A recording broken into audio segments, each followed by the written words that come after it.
nesse assunto. Porque a proposta do nosso de hoje, gente, é justamente falar sobre como que eu atendo uma criança, né, num quadro de uma ansiedade, né, uma criança ou um adolescente. E eu vou mostrar aqui muita prática para compartilhar com todo mundo aqui. Começando, é importante que a gente tenha essa informação inicial. Que informação, Pri? Anota aí, gente. A ansiedade, ela é uma resposta natural do ser humano, concorda? Faz sentido para vocês? E que a ansiedade, ela esteve sempre, né, presente na minha vida, na sua, das crianças, dos adolescentes, dos pais dessas crianças também. E aí, uma forma da gente olhar para o nível de ansiedade elevada anota aí, ó, olhando para a intensidade dessa ansiedade, a frequência, a duração dos sintomas, todos esses dados vai te ajudar ou vão te ajudar a fechar um diagnóstico. Mas eu vou te mostrar uma ferramenta com um embasamento ainda mais científico para isso. Mas se você souber, se você conseguir olhar para essa criança ou para esse adolescente, olhando para a intensidade da ansiedade, para a frequência da ansiedade, para a duração dos sintomas, é provável que você consiga fechar um quadro, tá? E aí a ferramenta a gente vai falar sobre ela daqui a pouco, para te dar um pouco mais de embasamento aí teórico. Se o Fábio estiver me ouvindo, o Fábio do suporte, põe lá para mim o story, por favor, que eu acho que ainda não foi. Coloca lá que já começou o nosso workshop, por favor. Tá, gente? Então, anota essa informação, só comentar lá e marcar para a gente no story, tá? Então, esse é o ponto principal, ou o primeiro ponto que eu queria compartilhar aqui com vocês. Caminhando aqui para o lado, como é que vai funcionar, gente, na prática, né, o nosso encontro de hoje? Tá aí aparecendo o slide para vocês. Eu dividi ele em 5 partes, mas fiquem tranquilos que a gente não vai ficar até meia-noite aqui não, tá? A ideia aqui é 45 minutos, 1 hora, pode ser que passe alguns minutinhos, tá bom? Mas a gente vai falar, então, a gente vai dividir nessas 5 partes. Essa introdução, né, que eu quero trazer um pouquinho dessa história que eu acabei de contar um pouco, né, na verdade, de normalizar essa questão da ansiedade, que é natural. E aí eu preciso compartilhar algo com vocês que acontece muito com o meu esposo. Como assim, gente? Presta atenção aqui um pouquinho. Alguns conhecem, outros não. Quando a gente fala de crianças, de adolescentes, talvez a gente pense logo num lugar onde tem muita criança e adolescente. Nas escolas, né, de uma forma geral. Por que eu falei do meu esposo? Porque ele é professor. E, gente, ele compartilha isso comigo diariamente, o quanto de crianças e adolescentes em quadros ansiosos. Alguém já passou por isso? Já recebeu aí devido a um pedido da escola? Ou o pai e a mãe percebeu e orientou e sugeriu? Ó, aquela comentou, eu também atendo um SUS e quase toda a demanda também é de ansiedade.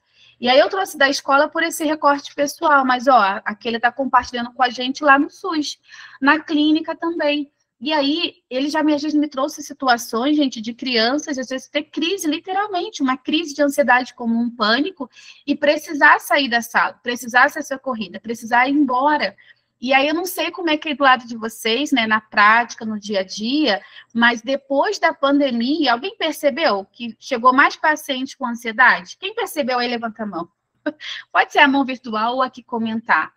A gente teve aí esse início da pandemia que ninguém esperava, né? A Gi comentou, sim, piorou o quadro. A ansiedade é algo, como eu falei, natural a todas as pessoas, mas quando ela é excessiva, ela atrapalha na vida de uma criança, de um adolescente e também de um adulto, tá? Então, devido à pandemia, essa ansiedade, com toda certeza, piorou bastante. E a gente vai falar um pouquinho melhor sobre tudo isso. Tranquilo, gente? E os colegas estão chegando, estou liberando aqui ao mesmo tempo e falando. Ó, a Gi comenta que a paciente dela chega a desmaiar. Os professores estão muito perdidos com essa situação, a Ana está comentando. Gente, fiquem à vontade também para comentar as experiências de vocês, viu? Eu fiz questão de trazer essa experiência do meu esposo, que é professor, ele me autorizou a trazer um pouco dessa rotina dele e dos colegas também. O quanto que é a ansiedade. E aí, uma criança com ansiedade ou adolescente vai parar onde? Na clínica, no consultório ou no SUS. Quem vai atender? Somos nós. Como que a gente atende? Pri, como é que eu faço a avaliação?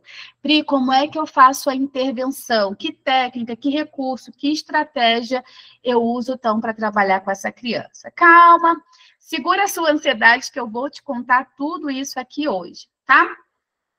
Quando a gente fala também da ansiedade, a gente precisa, gente, dar muita atenção para os fatores de riscos que cercam o ambiente dessa criança. Como assim, Pri? Gente, olha para o ambiente que essa criança está vivendo.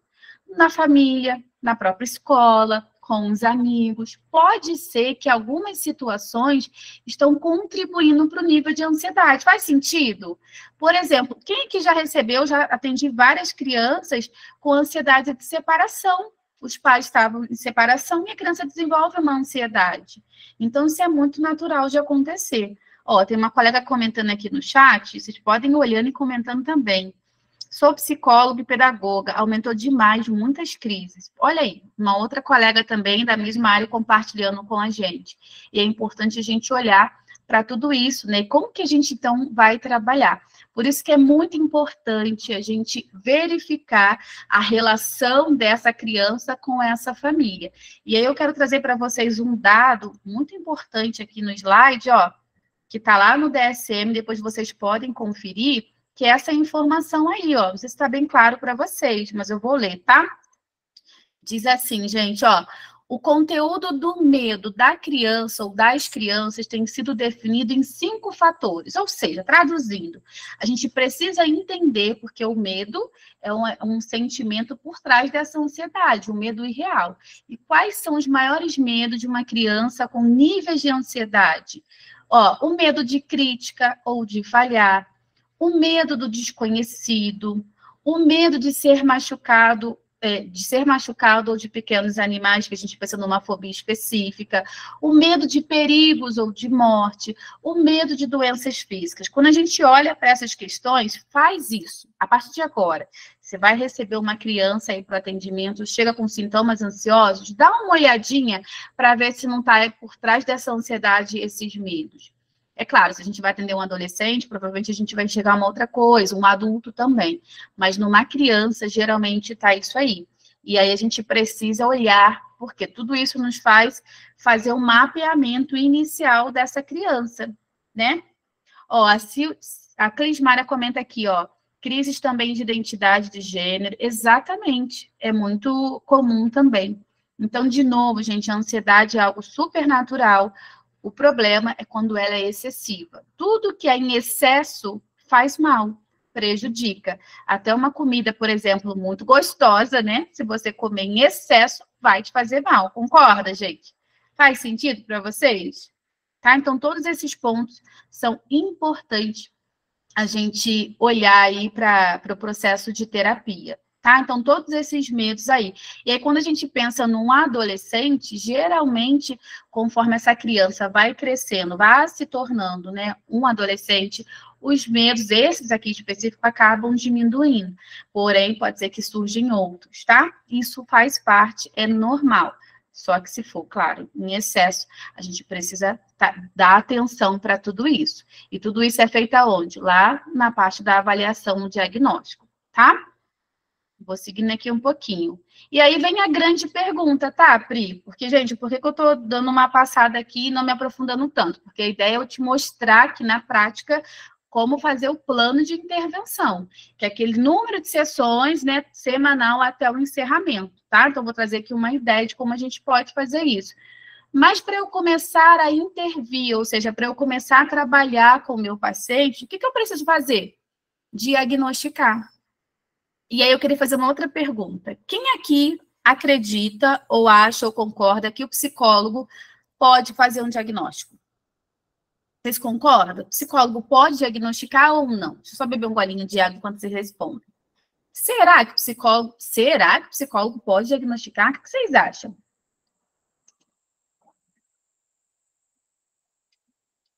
Uau! Parabéns para quem disse que sim, que pode, que deve, com toda certeza. Fico muito feliz de ver isso de vocês, a resposta. Por quê? Até pouco tempo, Muitos colegas ainda têm essa dúvida. Será que pode? Sim, gente. Se vocês têm dúvida, a minha sugestão é: vá no Conselho Regional de Psicologia, ou no Conselho Federal de Psicologia, ou na tua região também, né? Para você pegar essa informação. Mas sim, o psicólogo pode diagnosticar. E se tem uma das principais ferramentas para nos ajudar nesse processo, é esse que está aí, ó. Ó, a Carla comentou, está no Código de Ética. Muito bom, Carla. Ó, como que eu faço, então, um diagnóstico? Qual é a minha ferramenta principal? Anota aí, DSM. É a nossa Bíblia, né? É o nosso diagnóstico de manual, aí é o nosso manual de diagnósticos, né, de transtornos psicológicos. Inclusive, outros profissionais da área da saúde utilizam muito esse recurso. Pri, mas é só essa ferramenta? Não, é a nossa observação clínica. Ó, a nossa escuta, até falei, fiz um story esses dias lá, um riso, alguma coisa, alguém até me perguntou, a escuta afiada. O que é uma escuta terapêutica afiada? É olhar, gente, e fazer uma leitura de uma comunicação verbal e não verbal dessa criança. Nesse caso aqui de crianças e adolescentes, né? É eu tentar entender, perguntando ou observando a área de vida dela mais afetada. Então, todos esses detalhes, entre linhas, a gente precisa levar em consideração para fechar um diagnóstico. Mas a principal ferramenta, anota aí, é o DSM. Lá tem todos os critérios, inclusive, eu não coloquei, estou aqui pensando. Lá existem vários tipos de transtornos de ansiedade. Existe a ansiedade de separação, existe a ansiedade específica, né, que a gente chama de fobia específica, o mutismo seletivo, tem um monte, então é importante que a gente olhe também para especificar que ansiedade essa criança está desenvolvendo, levando em consideração todos esses pontos. Até aqui tranquilo, gente? Para quem está chegando, seja muito bem-vindo, viu? Aqui no nosso workshop sobre plano de intervenção para ansiedade infantil, a gente vai continuar. Dúvidas, vocês podem ir perguntando, tá? Seguindo aqui um pouquinho mais no slide, a gente vai falar da parte principal, então. É por isso que a gente está aqui, né? Ó, a Carla também fez uma observação. Muito bom, Carla. Obrigada por compartilhar. Gente, aqui no chat, a Carla comenta sobre muita atenção no diagnóstico diferencial, porque muitos diagnósticos, transtornos se confundem. Então, a gente pode achar que é uma coisa e não é. Como é que você faz isso? Lá no DSM-5, a cada bloco, né, do transtorno que ele traz os critérios, o curso, a prevalência, uma série, tem a parte lá de diagnóstico diferencial, para que você tenha um diagnóstico aí mais assertivo possível, tá? E aí, acho que é uma parte que todo mundo espera, né? Tá, Pri, beleza. Então, até aí, tranquilo, eu tinha essa ideia, essa noção. Mas como que eu faço, então, a intervenção? Fechei o paciente ali, eu fechei o diagnóstico, ele tem um quadro de ansiedade, ou essa criança, esse adolescente chegou para mim, né, pela escola, pelos pais, por algum motivo, devido a uma ansiedade muito grande. E aí eu posso te dizer o seguinte, o plano de intervenção para uma ansiedade infantil, né, ou com um adolescente, ele vai ser dividido em duas fases. Talvez você não sabia disso. Quem sabia disso? Primeira fase, o que eu vou fazer? Quando eu digo de primeira e segunda fase, ou as duas fases, eu não estou dizendo de primeira e segunda sessão, não, tá, gente? Eu estou dizendo de momentos, de etapas no processo terapêutico, que contempla aí muitas sessões. Daqui a pouco eu vou dar uma ideia de quantas sessões você pode fazer com essa criança ou adolescente. Mas esse processo, ele é dividido em duas fases. Na fase número 1, a gente vai trabalhar na realização de estratégias facilitadoras. Quando a gente fala de estratégias facilitadoras, deixa eu só liberar aqui para os colegas que estão chegando, a gente está falando aqui de aspectos cognitivos e comportamentais. O que é isso, Pri, lá na TCC, hein? Eu estou falando de TCC, viu, gente? A gente está falando de reestruturação cognitiva, de identificar os pensamentos, lembra? Quem é aluno lá do curso básico lembra, hein? Quem não lembra, vai lá rever. Então, a gente está falando desse processo. E eu também estou falando de uma resolução de problemas. Por quê? Quando eu falo de estratégias, a realização de estratégias facilitadoras, eu estou olhando para esses dois aspectos, para esses dois pilares da TCC, que é a parte cognitiva e a parte comportamental, tá? Além disso, a outra fase, né, ou a fase número 2, ela é composta pela a exposição, ou seja, expor mesmo as situações temidas pela criança. E aí eu sempre falo lá na turma avançada, no curso básico, no nosso grupo de estudos, por aí que a gente se encontra, eu sempre reforço a exposição ou técnicas de enfrentamento para quadros ansiosos, atenção, independente se é criança, adolescente ou adulto, ela precisa ser gradativa. E eu já vou citar uma técnica que nem é ela que eu separei aqui, mas eu falo muito dela, acho muito importante, que é a técnica da prescrição gradual de tarefas. Lá no meu Instagram, depois, quem quiser que não conhece, ou tá lá e não viu, procura lá no feed, provavelmente vocês vão achar um post onde tem um passo a passo de como você aplica essa técnica da prescrição gradual de tarefa. Lá é uma situação fictícia de um paciente com ansiedade social. E aí, como é que a gente fez esse enfrentamento usando uma escadinha? É bem legal, bem didático, e também dá para você usar com a criança e com o adolescente também na sessão de terapia, tá? Mas é importante, de novo, gente, olhar para esse plano de intervenção para esses dois momentos. A gente já vai fazer exercício aqui agora, tá? Só seguindo aqui no nosso slide para não perder o meu raciocínio. Então, só para resumir até aqui, o plano de intervenção dividido em duas fases. Primeira fase, realização de estratégias facilitadoras. Segunda fase, a exposição às situações temidas pela criança. E aí eu preciso, sabendo dessa ideia, né, olhando para tudo isso, eu preciso pensar nisso aqui, ó, que está aparecendo para vocês no slide. Tá, Pri, beleza, então o plano de intervenção para uma ansiedade social, ela vai ser dividida em dois momentos, vamos pensar assim, duas fases, em duas etapas, mas qual é o objetivo do plano de intervenção para uma criança ou para um adolescente ansioso? E é o que está aparecendo para vocês aí. A gente tem 3 objetivos, e a gente vai ver exemplos dele daqui a pouquinho, tá? Então, pega lá papel e caneta, para quem não pegou, já estou com o meu aqui, para quem está chegando, muito bem-vindo, ó. Minha folha em branco, estou com lápis, a gente vai fazer um exercício aqui ao vivo. É importante que vocês façam também, porque quando a gente só escuta, a gente lembra, quando a gente vê, a gente compreende, mas a gente só entende de verdade quando a gente faz, tá? Então, anota, inclusive, essa frase aí para vocês. Então, qual é o objetivo do plano de intervenção para a ansiedade infantil? Objetivo número 1, anota aí, ajudar a criança a identificar e nomear os sentimentos, tanto negativos quanto positivos. Esse é o primeiro objetivo, tá? Segundo objetivo, gente, usar estratégias para o manejo da ansiedade. Eu vou falar um pouquinho mais sobre eles. E terceiro objetivo, oferecer treinamento comportamental de relaxamento. Olha só, preste atenção aqui. Você vai sair desse workshop agora dominando como planejar uma intervenção, fazer um plano de tratamento para o seu paciente, a criança ou adolescente. Pode até ser, vou falar baixo para ninguém ouvir, que você consiga adaptar isso para um adulto também, tá? Então, hashtag pega a dica aí, viu? Fica a dica aí.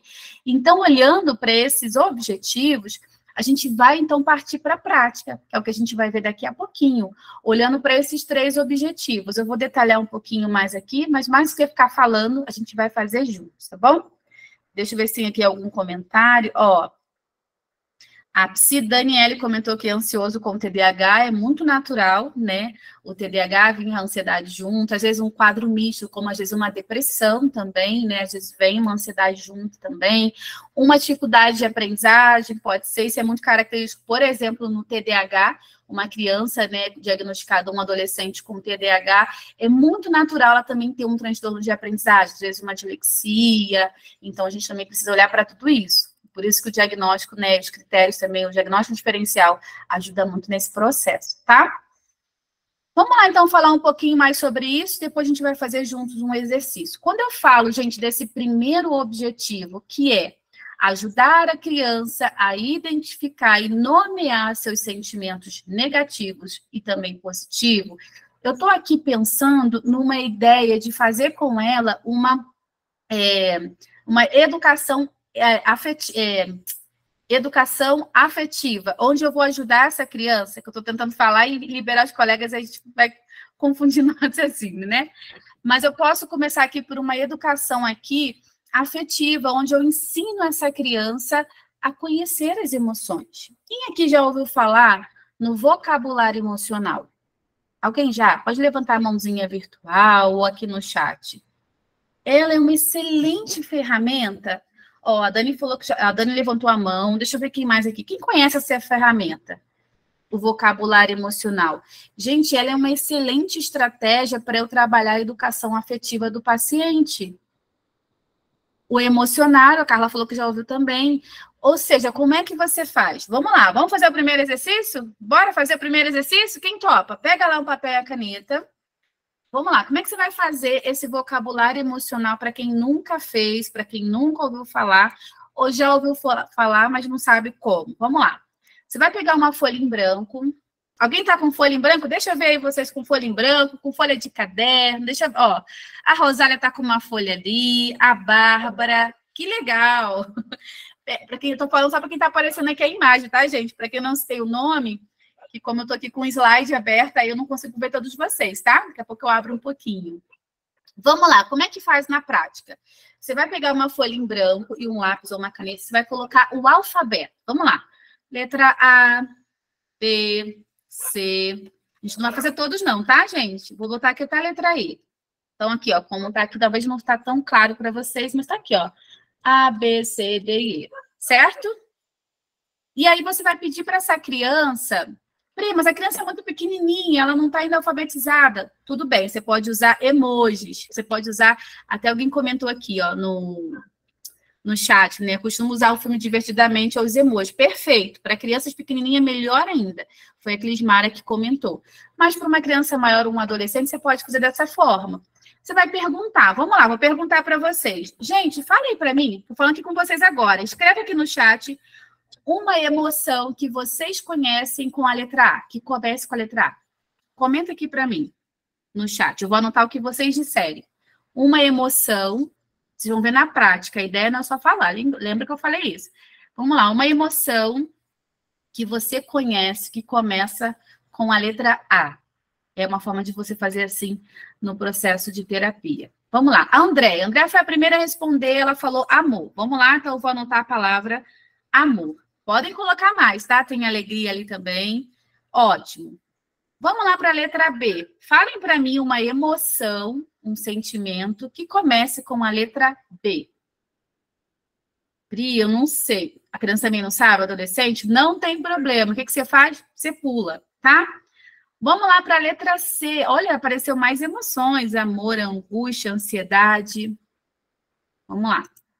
A Cíntia colocou ali, ó, carinho. Vou pegar ali da Rosália, ela botou com B, bondade, muito bom. Agora, ciúme, a Lília comentou. Vou acrescentar aqui mais, hein? Com a letra D, gente, letra D. Fala aí uma emoção que comece com a letra D. D de dado, de dedo. Uma emoção com a letra D. Pri, também não lembro, isso pode acontecer na terapia. O que você vai fazer? Você vai pular, não tem problema nenhum, tá? Vamos lá. Com a letra E, falem uma emoção que comece com a letra D. A Lília colocou drama, dor, desejo, a Bárbara colocou. Vamos lá. Quem for lembrando, gente, podem ir comentando, tá? Desejo, decepção. Gente, vocês estão muito bons, hein? Estão muito bons. A Fernanda Colares colocou esperança. Beleza. Vou parar aqui, ó. Fui anotando tudo que vocês foram me dizendo, ó. Ou pelo menos quase tudo, né? Consegui colocar alguns. Essa é a primeira parte do vocabulário emocional para você trabalhar esse primeiro objetivo, tá? E aí você vai voltar com ele. Você tem duas opções. Primeiro, preencher esse alfabeto com essa criança ou adolescente. Ou você pode fazer também em blocos, como a gente fez aqui agora. E aí vem agora a grande sacada. Você vai perguntar para ele quando que ele sente ou já sentiu amor. Coloca a gente aí para mim uma situação, um momento em que você que está aqui me ouvindo ao vivo, ou na reprise, né? Se ficar, a gente vai conseguir deixar aqui, que você já sentiu amor. Coloca aqui, para a gente poder colocar agora uma situação.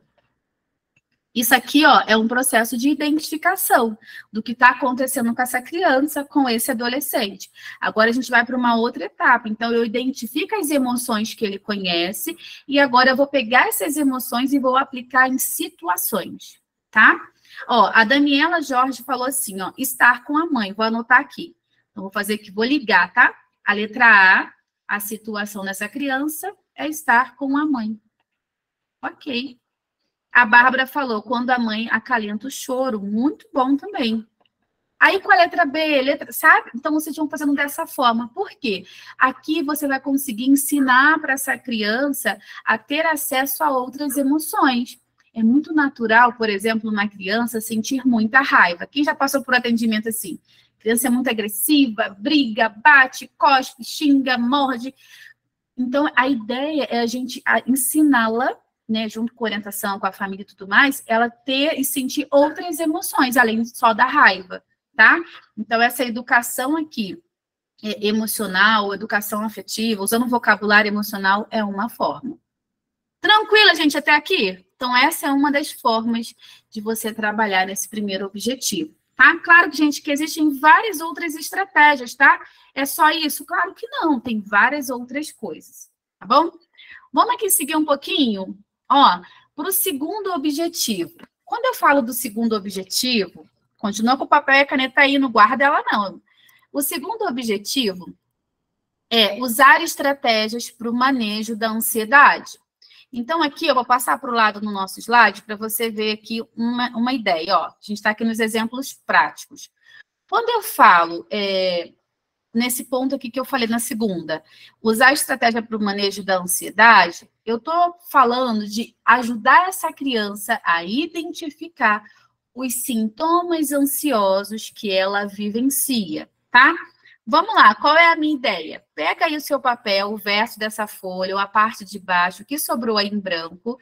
Eu quero que você faça o seguinte, ó, vou tentar fazer aqui também o desenho de um corpo, tá? Pode ser aquele de palitinho, que a maioria de nós consegue desenhar, tá bom, gente? Deixa eu voltar aqui, ó. Vou fazer para vocês verem aqui. Vou usar a parte de baixo da minha folha. Estou fazendo aqui, ó, um corpo, um perfil aqui. Vou fazer em palitinho, porque eu não sei desenhar. Então, se você sabe, ótimo. Se você não sabe, ótimo também. Ó, passa, tá vendo? Vê se dá para aparecer. Deixa eu tentar botar uma caneta aqui, para ficar mais vivo. Essa é uma outra forma. Ó, deixa eu fazer aqui com caneta. Não tem uma canetinha aqui próxima, então vai ficar a caneta vermelha, para a gente conseguir visualizar juntos melhores. Ó, vê se aparece para vocês aí. Tá aparecendo? Aparece? Tá. Ótimo, obrigada por responder. Ó, então aqui você pode fazer assim, como eu fiz aqui, a caneta, a canetinha, ou você pode imprimir.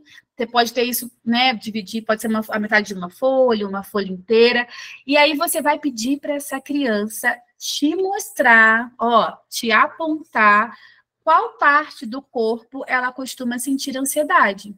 Vamos lá, gente, diz aqui para mim, quais são os sintomas naturais de uma ansiedade?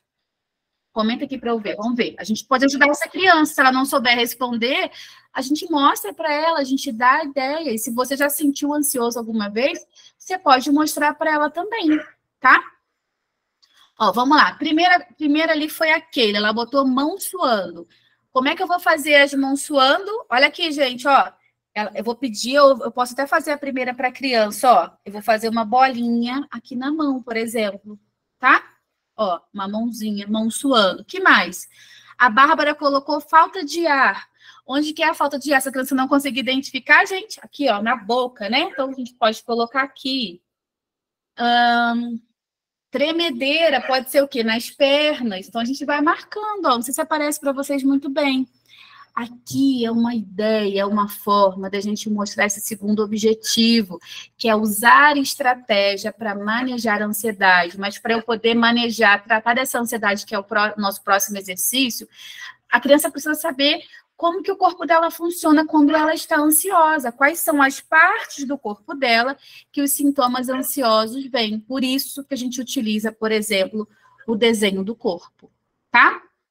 Coração acelerado, a Isabela comentou. Então, onde fica o coração? Aqui, ó, né? no lado esquerdo, não é isso, gente? O coração fica do lado esquerdo, né? Ó, o choro que a Ilde comentou aqui é um comportamento, ó. A gente também pode desenhar umas lágrimas. Não sei se percebe, olha que interessante, uma coisa simples como essa, mas muito objetiva, tá? Então, a ideia é faça com o paciente. Se você puder, quiser, imprima isso, um desenho, né? Um perfil de um corpo, leve para a sessão. Alguém comentou aqui de usar os emojis. Quem usa celular aqui? Todos nós usamos celular todos os dias, né? Ou quase todo dia. Você pode pegar aqueles emojis do próprio WhatsApp. Tá ruim para vocês? Estão conseguindo me ouvir? Tem uma colega que não está conseguindo. Vocês estão me ouvindo? Então, tá. Qualquer coisa vocês me falam. Então, você pode mostrar esses emojis. Outra coisa, vocês podem pegar, que hoje a gente quase não usa muito revista e jornal, né? Tudo é no celular. Mas se você tiver revistas, jornais aí antigos, que podem ser recortados, vocês podem também pegar com essa criança para identificar as emoções, rosto de pessoas, o que ela acha que aquela pessoa ali está sentindo. Por exemplo, eu posso olhar aqui para Liliane Oliveira, olhar para o rosto dela, eu posso estar errada, posso estar certa, né? E aí eu posso achar, pela expressão dela que ela está ali, que ela está cansada. A Liliane está com uma carinha de cansada. Está cansada, Liliane? Não? Ó, errei, tá tudo bem. A gente pode brincar assim, né? De usar aí os desenhos. Por quê? A criança, ela projeta, Freud dizia muito isso, né? Projeta muito no brincar, na brincadeira. Se eu sentar com a Bárbara Cláudia ali para a gente bater um papo na terapia, né, Bárbara? A Bárbara vai falar, a gente vai bater um papo, porque somos adultas. Agora, a criança, senta aí, vamos bater um papo, vamos conversar, é muito difícil. Até tem, né? Até aparece por aí. Mas é difícil. Então, como é que a criança projeta uma angústia, uma ansiedade, um medo, através do brincar?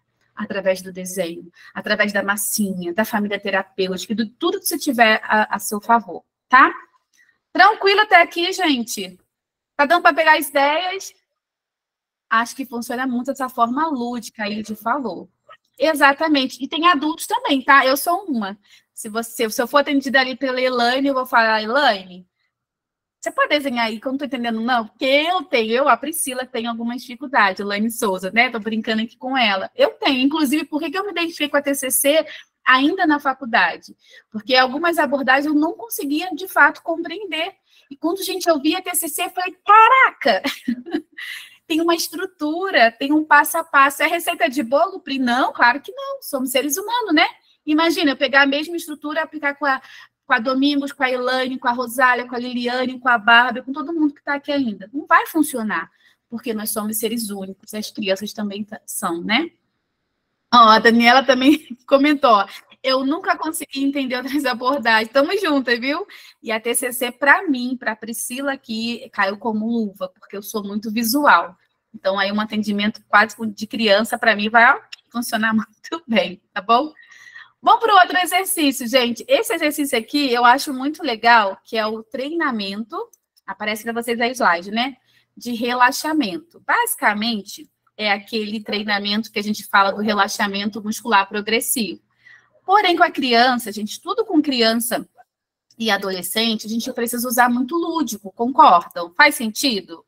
Né? A gente precisa ser mais, de forma mais clara, objetiva, com alguns adultos, como eu brinquei comigo também, né? Mas brincadeiras à parte, a gente precisa usar a ludicidade o tempo todo, assim que funciona muito essa projeção dessa criança. E o treino ou treinamento de relaxamento, a ideia é o seguinte, você vai pegar essa criança e você pode sentar com ela na sala, no chão, onde você atende, online, que eu atendo essa criança. Se for possível, faça. Ou seja, o objetivo é ensinar essa criança a relaxar. Só que tem um detalhe. Uma pessoa, uma criança com ansiedade, o que ela costuma fazer? O que ela costuma ser? Muito agitada. Ela tem pressa. E aí, para relaxar, ó, aquela posição de parar, é difícil. E é difícil mesmo. Tem alguém ansioso aqui? Além de mim, eu sou muito ansiosa. Aí manda parar para relaxar, é difícil. Mas é possível, é importante. Então, você pode sentar com essa criança, se for possível, no chão da sala, no sofá, onde for possível, onde se atende, né? Claro. E aí você pode sentar Você pode mostrar primeiro para ela como que você faz. Vocês podem iniciar esse treinamento, né? É provável que ela se sinta nervosa, talvez desconfortável, até envergonhada. Você pode, e aí você vai fazer o quê? Um acolhimento. Você vai psicoeducá-la, explicando que esse primeiro momento ele é mesmo estranho, né? Mas esse relaxamento, conforme ela for fazendo, ela vai melhorando, ela vai entendendo, isso vai ajudar, é a prática, é a repetição. E eu falo também para você que está aqui comigo, você que é colega aqui, psicólogo, já formado, recém-formado, está na faculdade ainda, eu sempre falo essa frase, quanto mais se pratica, melhor fica. Às vezes a insegurança bate na nossa porta por eu não saber, ou até sei o que faço, mas não sei como. E aí é meu primeiro momento. Alguém que está pela primeira vez usando a TCC, e aí causa um estranhamento, né? Porque é diferente. Eu usava uma outra abordagem, Pri, e agora eu estou usando a TCC. Caramba, parece japonês. Parece uma outra coisa muito diferente, se eu não entendo, né? Ó, a Carla falou que está em transição. A gente tem, inclusive, muitos colegas aqui em transição, né?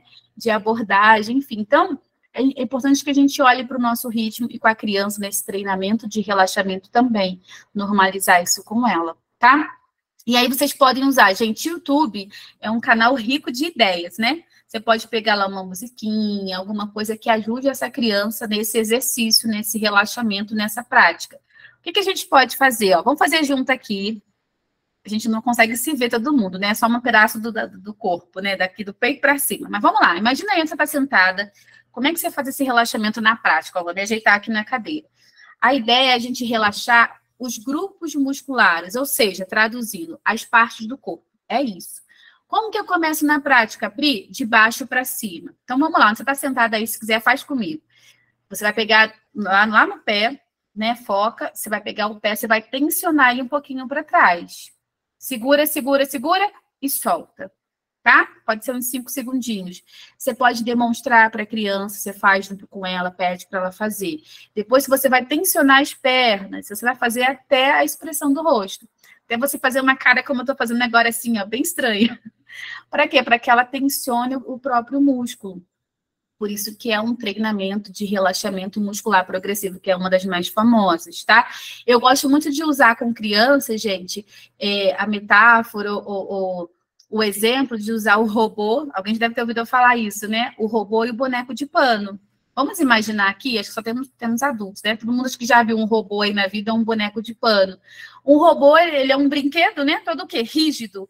E aí, se essa criança tiver, pede para levar para o atendimento. Se você puder ter esses dois materiais, vai te ajudar também a demonstrar isso para ela.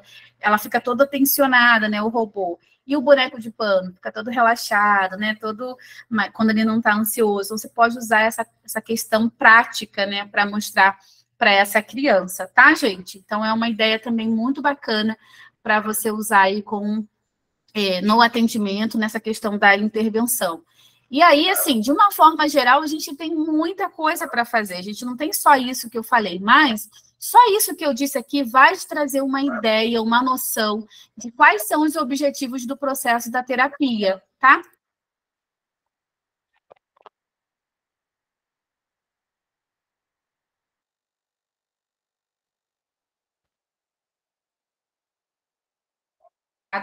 Oi? Vocês estão me ouvindo? Deu uma travada aqui para mim, mas acho que voltou. Estão me Voltou, ouvindo, tinha né? fechado o microfone, agora tá ok. Agora voltou. Ah, que bom. Que travou, fechou, aí eu fui mexer ali e fechou tudo. Ó, muito bom. Deixa eu ver aqui os comentários de vocês. Faz sentido, gente, esses exercícios? Já tá dando para dar uma ideia do que a gente pode fazer aí para trabalhar com uma criança ansiosa? Que bom, Elaine. Ó, a Daniele comentou aqui no chat. Tem um jogo, Uno adaptado, e durante a partida do jogo dá dicas para lidar com situações de ansiedade. Respire 5 vezes, profundamente. Bem legal. Obrigada, Dani. Gente, ó, que legal. Olha a ideia aí, anota essa ideia aí, ó. A Gita falando que aula incrível. Obrigada pelo carinho sempre, viu? A Andrea falou que sim, faz sentido. Massa, aula incrível. Gente, obrigada já pelos feedbacks, viu? Eu quero trazer aqui para vocês uma ideia de como que a gente pode fazer na prática, né, todo o processo de intervenção. Por quê? O momento de intervenção é aquele momento mais demorado, entre aspas. E aí, existe um número exato de sessões? O que vocês acham? Vou dar uma ideia aqui, hein? O que vocês acham? Existe um número? E se sim, quantas sessões vocês acham que é possível, ou que é ideal, ou recomendado trabalhar com uma criança ou um adolescente ansioso? Ó, a Jay falou inicialmente 10. Quem mais? A Ilde disse que não, a Carla disse que 15.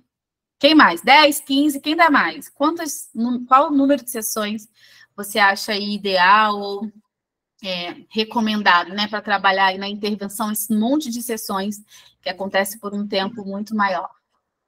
Deixa eu ver o que vocês falam aqui, ó. 10, 15, quem mais? Deixa eu ver.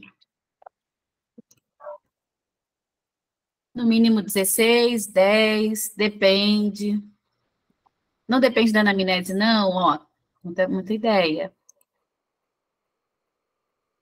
Vamos lá, eu vou dar para vocês aqui uma ideia, Pri. Oi, quem é? Eu acho que... Elaine? Oi, Elaine. Eu acho que depende muito do processo, né? Exato. Depende muito do andamento ali, e aí não dá para falar, tal sessão. E se não tiver sessão que a gente não vai conseguir muita coisa, né? Exatamente. E eu acho que é a palavra que a gente mais fala, né? Quem fala essa palavra depende. Depende. Essa palavra tinha que ser uma propriedade do psicólogo, né? Porque de fato depende, né? Mas a gente consegue ter uma noção, uma ideia, né, do número de sessões ideais. Vocês estão rindo, né? Eu vou mostrar algo para vocês aqui, que eu acho que fica melhor do que eu falar, tá? Se eu só parar de partilhar aqui esse slide, vai comentando aí, ó. Quando o paciente adolescente se ajuda, umas 15. Não tem isso, né, gente? Verdade, né? Quando tem uma ajuda deles mesmo, porque terapia eu sempre falo, não é pro paciente, é com ele. Até uma criança e um adolescente, né? É um processo A2, é uma relação, né? Deixa eu ver se eu vou partilhar com vocês aqui algo. Deixa eu ver se eu vou conseguir compartilhar para mostrar para vocês aí esse número que eu falei, tá? Deixa eu ver. Mas antes eu queria tirar uma foto com vocês, antes de mostrar algo aqui bem bacana, que eu quero compartilhar com vocês, que pode ser que dê uma ideia para quem está começando, para quem vai começar a atender, ou para quem já atende, pegar algumas ideias, pode ser que te ajude isso que eu vou te mostrar aqui agora, tá? Quem quiser, né, abra aí a sua câmera, bota o cabelo pro lado e vamos lá. Já vou ver o que vocês estão comentando no chat. Tem muita gente que eu não estou conseguindo ver, eu não consigo aumentar o nosso layout, que eu queria tanto. Eu vou mostrar para vocês aqui logo na sequência da nossa foto. Isso que eu falei aqui agora. Deixa eu só ver se eu consigo aumentar mais. Não consigo, mas vamos lá. No 3, no 2 e no 1. Peraí. Pode vir de touca também. Se eu só parar de... Tá travando aqui um pouquinho, mas já tá voltando. Peraí, no 3, no 2 e no 1, vai. Deixa eu só ver se foi. Não vai ficar todo mundo, né? Não fiquem chateados comigo, por favor. Ver se vai. Vou confirmar. Foi, mas não foi nem a metade dos alunos. Nós temos quase 100 colegas aqui na sala, mas a gente não conseguiu colocar todo mundo, tá? Vamos ver se depois a gente consegue de alguma outra forma, tá bom? Deixa eu mostrar algo para vocês aqui sobre o que eu estou falando do número de sessões. Alguns talvez conheçam, outros não. Mas, de uma forma geral, assim, não é regra, mas se recomenda pelo menos umas 16 sessões, que equivale aí a... Sou péssima com números. 4, 8, 12, 16, 4 meses, né? Aproximadamente. Pri, são 4 meses para acabar a ansiedade? Não, não vai acabar nunca a ansiedade, mas dá para dar uma boa reduzida, tá? E aí eu quero mostrar algo para vocês, não sei se já aparece aí, porque para mim tá rodando, mas pode ser que seja interessante para você que está aqui me vendo no ao vivo ou na reprise. É um protocolo que a gente tem de ansiedade infantil. Aparece para vocês já ou não? Deixa eu tentar diminuir para vocês verem a capinha. É bem bonitinho, nessa corzinha aqui. Tem esse gatinho aqui ansioso, ó. Não sei se aparece já para vocês. Deixa eu só liberar aqui um colega que está chegando. Aparece já agora ou não? Tá carregando. Tá carregando, né? Para mim também ainda tá aqui um pouquinho. E aí é um protocolo que a gente desenvolveu já tem bastante tempo, tem alguns anos, na verdade, alguns colegas conhecem, mas outros não, onde a gente tem esse esse protocolo todo pronto. Tudo do que eu disse aqui, a gente tem ele de forma mais organizada aqui dentro. E essa capinha aqui, deixa eu tentar diminuir aqui para mostrar para vocês. Deixa eu ver se vai, né? Tá rodando ainda. Ó, aqui é o nosso protocolo, onde a gente tem todo esse processo aqui, ó, todo esse plano de intervenção de ansiedade infantil, onde a gente começa do primeiro atendimento até o encerramento. Quero mostrar para vocês aqui por dentro como é que funciona. Tem vários anexos também, tem a questão aqui a parte da apresentação, a gente fala um pouco dessa ansiedade, dando aqui números, né, de acordo com o nosso DSM, tem aqui a parte dos critérios, como eu já citei um pouco, aqui tem muito mais detalhes, outros tipos de ansiedade também, e o plano de intervenção muito mais detalhado, tá? E aqui, ó, tem a primeira sessão. Pri, o que eu faço na primeira sessão? Eu citei aqui o objetivo geral de todo o tratamento, mas numa primeira sessão é importante isso aqui, ó, criar uma relação com essa criança ou com esse adolescente e orientar sobre o tratamento. Além disso, tem várias outras coisas, ó. Olha o gatinho aqui com sentimentos de ansiedade. A gente lembra do lúdico? Então, a gente sempre vai usar muitas figuras, muitos exemplos para trabalhar com essa criança. E esse protocolo, quem quiser conhecer, ele está disponível para venda, tá, gente? O valor dele é R$40 e o acesso dele é vitalício. Só que ele não está, assim como outros protocolos que a gente tem, lá na Hotmart. A gente ainda não conseguiu subir ele. Então, quem quiser, depois chama a gente no privado que a gente manda para vocês com senha. Ó, a Rutineia comentou aqui, ela tem um dela. Que bom que você está aqui, Rutineia, para você falar. Nem pedi, ela está falando.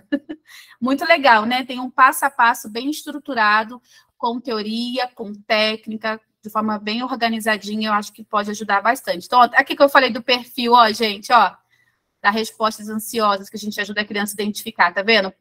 É que eu não sei desenhar assim, né? Então, o meu bonequinho foi de palitinho mesmo.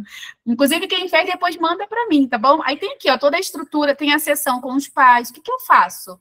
Depois de quantas sessões, Pri, eu sento com esses pais para dar um feedback? Então, tem aqui.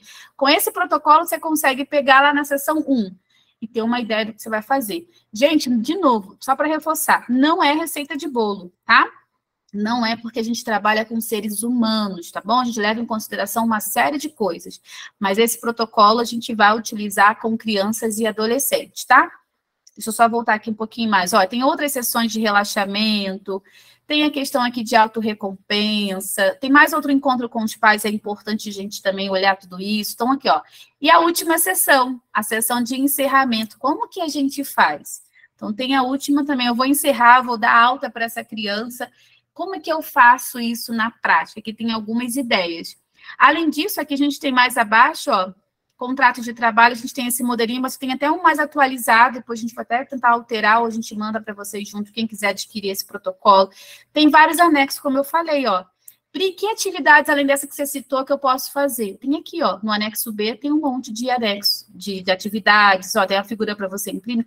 Tem um monte de coisa, que eu tenho certeza que esse protocolo aqui pode te trazer ainda mais segurança. Por quê? Porque você vai para a sessão sabendo exatamente o que você precisa fazer. E quem quiser adquirir, eu não consigo colocar link, porque ele ainda não está lá na Hotmart, vocês podem chamar a gente, pode me chamar lá no WhatsApp ou lá no direct, que eu explico para vocês como que funciona. E o melhor de tudo, gente, o que é o melhor de tudo? O acesso é para sempre, né? Até um tempo atrás, ele tinha só um determinado tempo, agora não. Você adquiriu, você fica com ele para sempre, tá bom? Então, é isso. O Adão está falando que quer, a Silvânia também. As sessões, né? São quantas sessões pelo protocolo? São 16 sessões. Ele é usado até que idade? Eu não lembro de cabeça, Janice, mas se eu não me engano, é até ali a adolescência, se é 15, 18 anos. Eu preciso só confirmar. Eu não sei te dizer agora exatamente, tá? Mas eu tenho tudo lá anotadinho, lá no protocolo. São muitas informações. Essa eu não lembro de cabeça, mas tem lá a indicação, a recomendação, tá? Então, quem quiser depois adquirir, chama a gente no WhatsApp ou lá no direct no Instagram, que a gente explica para você, a gente manda direto para você, só você vai ter acesso, tem uma senha para você acessar de uso seu, pessoal, exclusivo, tá bom? Certo, gente? O Visco é bem legal, né? Já trabalhei algumas vezes com ele. Me chamem lá no WhatsApp, me chamem lá no direct que eu passo para vocês. Deixa eu só ver se tem mais alguma coisa aqui no slide que a gente ia conversar. Deixa eu só confirmar aqui. E a gente vai, então, chegando aí para o final. Mas eu espero, de verdade, que tudo que vocês viram aqui, de alguma forma, possa contribuir para a sua prática clínica. Mesmo você que está numa transição de carreira, mesmo que você já está atendendo há um tempão, de repente vai começar a chegar essa demanda para você. Então, todas essas ideias que eu trouxe para você, dá para você mesmo montar o seu protocolo. Mas é claro, se você quiser algo já pronto para te dar esse direcionamento um pouco melhor ou um pouco mais assertivo, vai facilitar muito aí a tua busca, né? De ler aqui, ler lá, enfim, né? Então, acho que pode te ajudar bastante com viés aí da TCC para te ajudar em todo esse processo. Deixa eu só voltar aqui no meu slide. Dúvida, gente, fiquem à vontade para perguntar. Obrigada, a Rotineia comentou aqui do protocolo que ela já tem, né? Espero que tenha aí te ajudado bastante. Tá? A gente tem recebido aí muitos pedidos para a gente fazer esses encontros aí voltado para o público infantil. Quem sabe numa próxima oportunidade, né? A gente traz aí um outro tema para a gente poder conversar sobre isso. Então, aí esse é o nosso protocolo. Depois, quem quiser conhecer nosso plano de intervenção do começo ao fim. Tá bom, gente? Mas eu espero que, independente lá do protocolo, tudo que você viu, que você vai ver, de alguma forma possa contribuir muito para a sua prática clínica, olhando para todo esse processo do plano de intervenção, que é dividido em 2 fases, e os 3 objetivos. Você sabendo esses 2 momentos do tratamento e o que você precisa trabalhar, pronto, você já vai conseguir fazer muita coisa com o seu paciente, tá bom? Deixa eu olhar aqui os feedbacks de vocês, os comentários, perguntas. Oi? Acho que tem alguém falando. Deixa eu ver aqui, ó. Isso. Deixa eu ver. Deixa eu ver. Você é psicóloga clínica? A Jay perguntou. Sim, Jay, eu sou psicóloga clínica, tenho especialista na terapia cognitivo-comportamental e também tenho uma pós-graduação em neuropsicologia e transtornos de aprendizagem. Hoje eu não trabalho mais com a neuropsicologia por uma opção, tá? Já trabalhei algumas vezes, já apliquei VISC, aquele monte de testes, né? Mas eu optei já há algum tempo, mas tem essas formações, tá? O valor é R$40, aí já tinha respondido, obrigada. A Márcia está agradecendo, a Andréa também. Excelente, obrigada. Gente, quem quiser me chama lá no WhatsApp, pode me chamar lá no WhatsApp ou no direct lá no Telegram que eu mando para vocês, tá bom? Obrigada, gente, obrigada. E eu espero de verdade, como a gente já falou, tudo isso possa te ajudar bastante, viu? Obrigada, Pri, tenho aprendido muito com você. Obrigada, gente. Eu que agradeço por vocês terem parado esse tempinho. E quem quiser depois conhecer melhor o meu trabalho, lá no Instagram, tá aí, ó.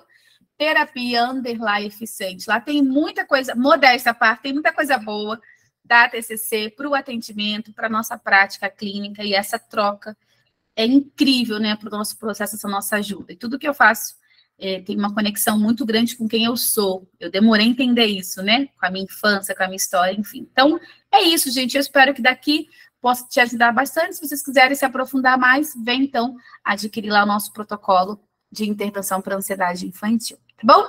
Deixa eu ver aqui dúvidas, gente, perguntas. Estou vendo um monte de comentários, sempre muito bem-vindo. A Daniela falou, sua dicção é perfeita, eu estava pensando em comprar o seu curso básico e agora não tenho dúvidas. Parabéns pelo lindo trabalho. Obrigada, Dani. Obrigada pelo carinho, pelo feedback. Eu espero que o curso básico também possa contribuir muito para o teu processo. E você vai ver lá muito desenho. Eu falei que eu sou visual, vocês vão ver. Vai ter até uma árvore lá. Vai lá. Pra você saber o que eu estou falando de árvore lá. Tá bom? Deixa eu ver. Dúvidas, gente? Perguntas? Obrigada, eu que agradeço. De verdade, tá?